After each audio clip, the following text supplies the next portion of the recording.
So up next, we have Carol Booth from Groundwater Protection Council. Carol works on some of the most relevant and evolving issues facing state regulatory programs today, including produced water, geothermal development, and Class 6 wells. She brings more than 20 years of experience in public policy, communications, and regulatory affairs, helping state leaders navigate complex and often high-profile issues. So Carol's perspective is especially valuable because it reflects what states are actually grappling with right now. Very important, and how policy, public communications, and technical realities intersect. So enough of me. Carol, this is all yours. All right. I'll try to be fast so I can catch you up on time, but okay. All right. So I'm Carol Booth. I'm the Water and Energy Policy Director for Groundwater Protection Council. Have been for a whole year now. So many of you, from my understanding, do not know who we are. We work with the state oil and gas and the water quality divisions of every state, right? So we have it says only 30 agencies, but every single state, that's only because we say 30 agencies because those are who are paid agencies. The rest of them still participate. So our board of directors is compiled of oil and gas directors and water quality directors. Our staff is usually, like myself, I am a former Oklahoma and a former Arkansas regulator. Mark Lane here is our big PhD. He doesn't like me saying that, but so if you ever need help on Frac Focus, if you ever email Frac Focus, Mark Lane is who you are going to get. We have a former TCEQ regulator.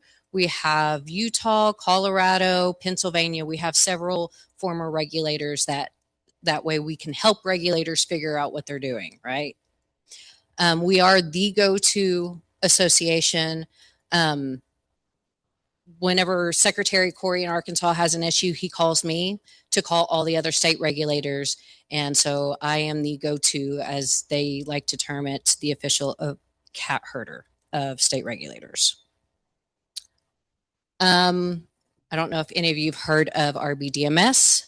So there are 38 oil and gas producing states.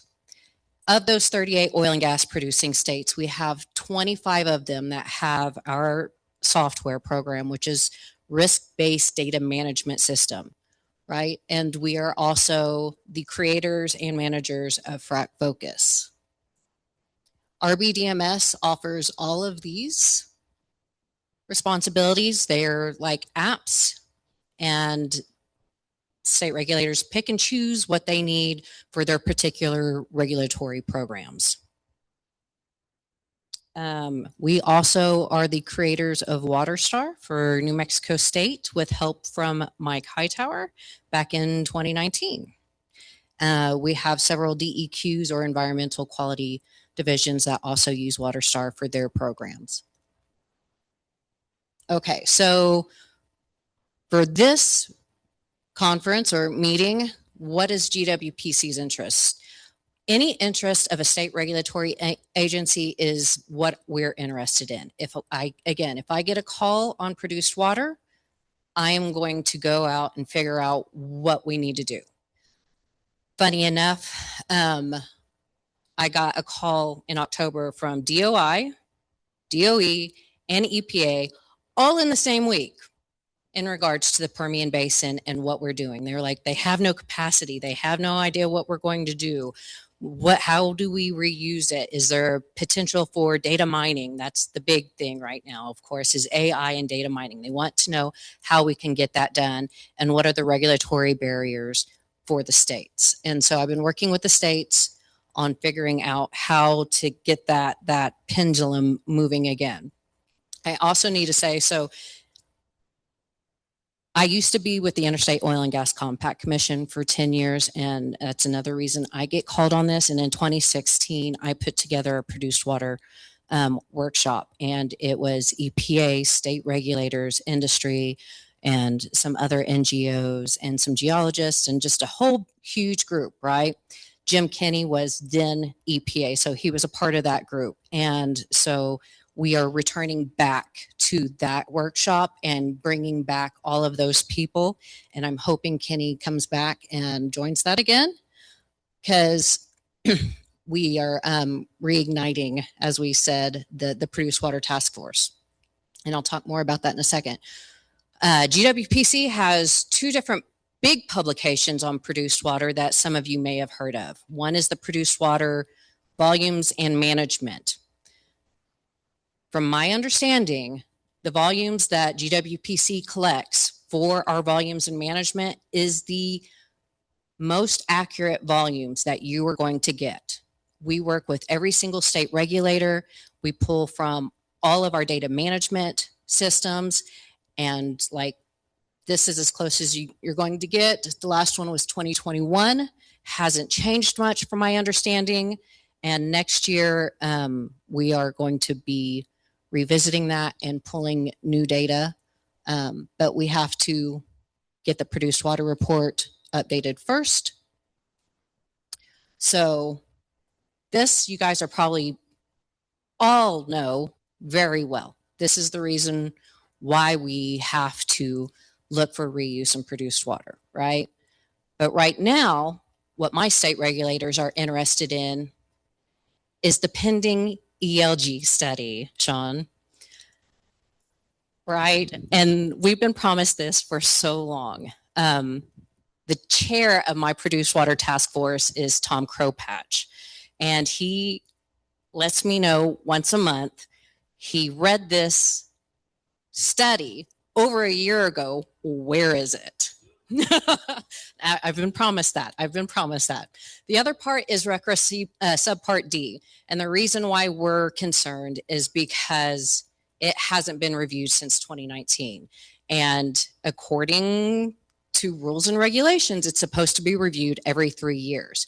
And every time it goes up for review, other people come in and go, it should be under subpart C, it should be toxic waste, and they shouldn't be able to reuse it.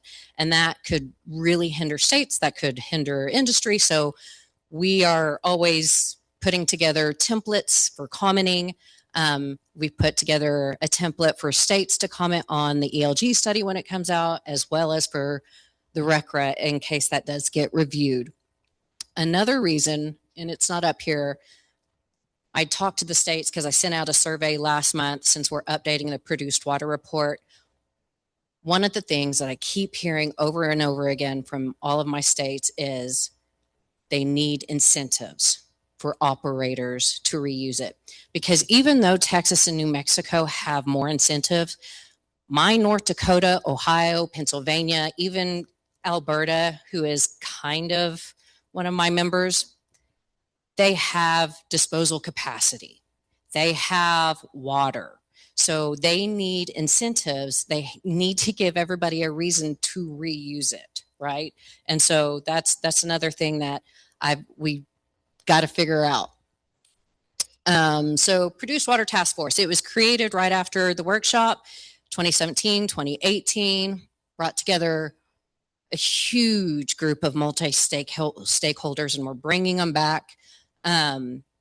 Shelley Shard is going to lead it. If any of you know Shelley, she is also coined the Oklahoma Water Queen. She just recently retired from the Oklahoma DEQ, and she's going to be leading the charge for GWPC now. National Petroleum Council has just settled. They're about to do a produced water study on regulatory barriers, and she is going to be heading that for NPC on behalf of GWPC. So that's going to be coming up soon. The produced water report has 3 modules, right? And it's really just like any other regulatory program. They're different for each state. Module 2, it's for oil field reuse, and she's just going to update what new technologies are happening. But what we're really needing help with is module 3. What outside of the oil field is being done? What can actually be used? And so that's what we're needing help with. That's what Shelley's probably going to be pulling together her task force for. So ELG study considerations. 40 CFR Part 435 Subpart E. So a lot of it, as Shelley would say, she is having an issue with what is good enough. There's language in there for good enough discharge. But, 2008, we allowed Arkansas to discharge. But in tribal land on North Dakota, the good enough quality was different than the Arkansas quality. So they need a little bit more meat to the bones, right? Also, so Tom over in Wyoming, his concern is west of the 98th, right? That's always what everyone's talking about for agriculture and wildlife. And that's what he's really looking at. And the other thing the states are worried about is water quality standards. So even if the ELGs come out, states are still going to use whatever their WQs are, because whatever's more restrictive, whatever helps that state and their water quality is going to be used, regardless of whatever the ELGs are. Kind of touched on this already. So just to save time, we'll go through past that unless somebody has questions. All right, so like I said, we have 38 oil and gas producing states. I only had 25 states return the survey. I personally call them and say, why did you not fill out my survey? And then they either fill it out or they don't fill it out. Ryan Hoffman is the oil and gas director for Kansas. He goes, I will fill it out so I don't get publicly shamed, because they know next time they see me is the UIC conference, and I'll say, this isn't complete. Will Kansas, North Dakota, and Pennsylvania please fill this out? So they think it's funny. But these are the states that have rules and regulations on produced water or don't. Let me explain Arkansas. They don't have rules specifically on produced water because they don't consider it produced water. They consider all of theirs flow back still, right? The only time you will hear the terms produced water in Arkansas is if there's a spill. And then DEQ, so there's Arkansas Department of Energy and Environment, and Secretary Corey controls both of the DEQ and Oil and Gas Commission. So DEQ will go out there and handle the spill, and then Oil and Gas Commission will go out there with their counterparts. It is one of the only states that has that kind of cooperation, right? And so they work together on the spill, but otherwise it's not produced water, it's all flow back. Of course, Massachusetts isn't going to have rules and regulations. I don't think Nebraska does. There's several states. Oklahoma, surprisingly enough, does not address produced water in their regulations specifically. But funny enough, both of them collect volumes of produced water. So they still can't explain how they collect produced water volumes when they have no regulations. It says no, but it's a very convoluted explanation that I am not knowledgeable enough to really go into. Some of them collect actual data, right? They take it into their labs, or they require operators to do like TDS or what all's in the water quality. Some of them are monthly, some of them are quarterly. Every single one of these states are different, right? And every single one of these states, whether it's their Oil and Gas Commission or their DEQ, they're all different. California is Water Control Board and their regional water quality boards that handles produced water. So we have to go to them versus CalGEM, right? And I found this a little interesting.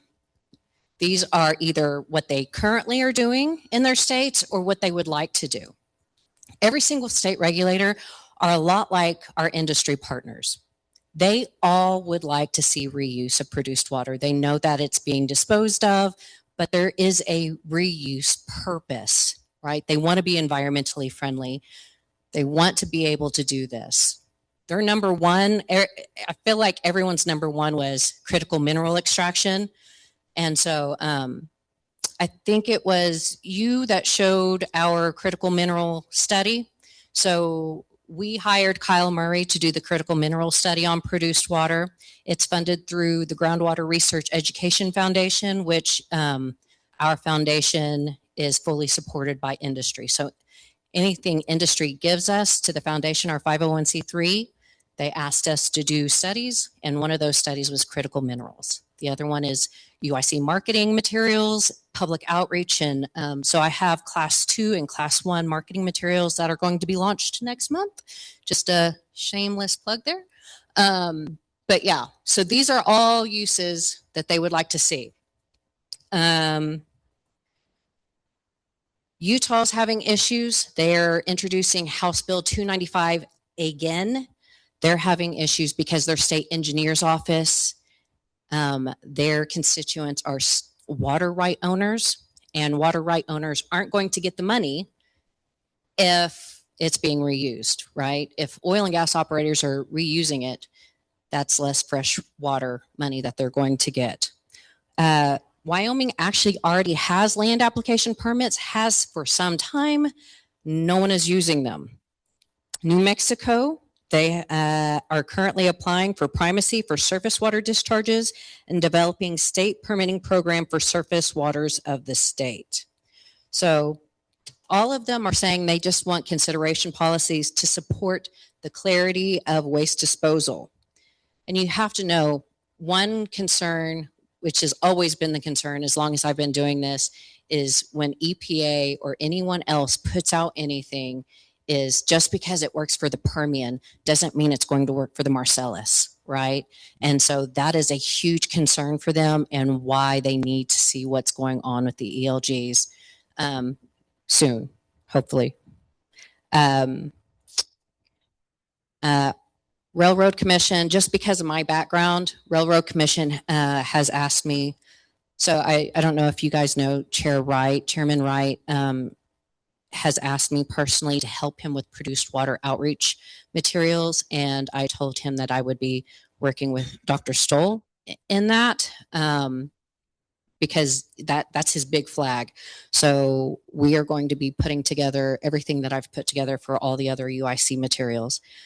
Him and a few others wrote in my survey, they see and they hear of all of your pilot projects.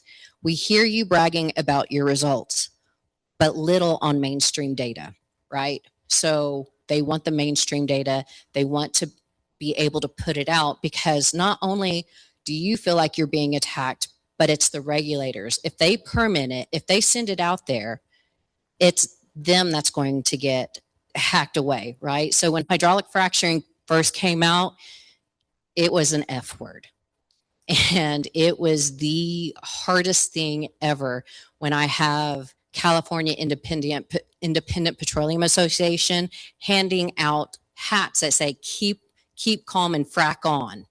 So I have Californians mad that we're hydraulic fracturing, and regulators trying to allow it, right? And it just, fracking was not a good thing. And then we went through the induced seismicity, so changing all of that narrative that it's not hydraulic fracturing, that it's disposal wells, but they're still encountering earthquakes.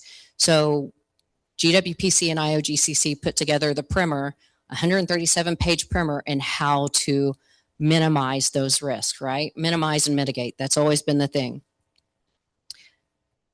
So GWPC is here to help however we can. Just want everyone to know we do have a GWPC UIC conference, and we are having a half day. We did not know PWS was on the same week. So we have a half day going. We are meeting, my state regulators are meeting with EPA, and then they're going to do a roundtable in front of everyone to have these discussions and open it up for questions. And then I've asked Dave Ross, who was the former AA of Water. He was also the creator of the RAP program that gave Mike Hightower, New Mexico, and GWPC oversight of it. And he doesn't feel like it went the way that he intended. So we are going to try to bring back and do what Dave Ross intended for the RAP. And now he's at Veolia, and Veolia also has produced water. Shelly Shard's going to be on there. Wendy Kirchhoff. I don't know if any of you know her. She is AXPC, so she's going to talk about it from the industry side and her members. And then, of course, I have Dr. Zachary Stoll. And he will talk about it from the academia, research, and what the future can hold if we move forward with beneficial reuse. So we also have MIT training, Class 6 training, because we are the Class 6 people as well. So that is it. That's me.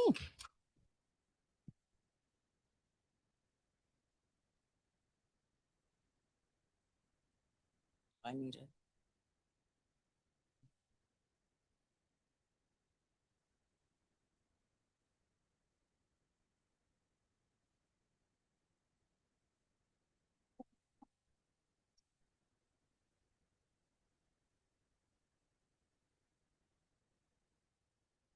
Space. And I'm trying to understand this critical focus on the ELGs. In your presentation, you said something that I agree with, which is that the state's water quality limits are going to be controlling regardless of what the ELGs say. So from a state regulatory perspective, why the focus on the ELGs? What gap are we trying to fill there? So if they are more restrictive than what the WQs are, then they're going to have to revisit and redo their regulations. But if they're more restrictive, it also puts a damper on what they can actually discharge and what operators can discharge. From my understanding, the ELGs are not going to decrease, they're actually going to increase. That's what we're hoping for. That's what we've heard. So it should help us. It should help operators, and it should help the states. I'm not saying we want more lax. It's just we want the states who are actually boots on the ground to control what's being done in their states versus this baseline that could create some havoc in what's being discharged and what's not. Does that make sense? Okay. All right.